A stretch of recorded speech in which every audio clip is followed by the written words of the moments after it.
No rural galego, centos de miles de familias teñen auga nos seus fogares grazas ás comunidades de traídas veciñais.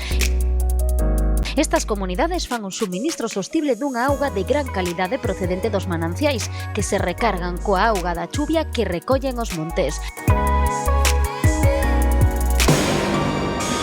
Pero en Mos, a auga das traídas está ameazada por unha gran vertedura de auga contaminada. Unha gran tubería procedente da cidade deportiva do Celta está vertendo augas de refugallo no monte de Tameiga. Xusto onde a poucos metros, ladeira abaixo, atópanse os mananciais de varias traídas de Mos que se ven expostas a esta grave contaminación. Unha vertedura cunha concentración de fecais 35 veces superior ao máximo permitido. Esta vertedura é un atentado contra a saúde de miles de familias de Mos.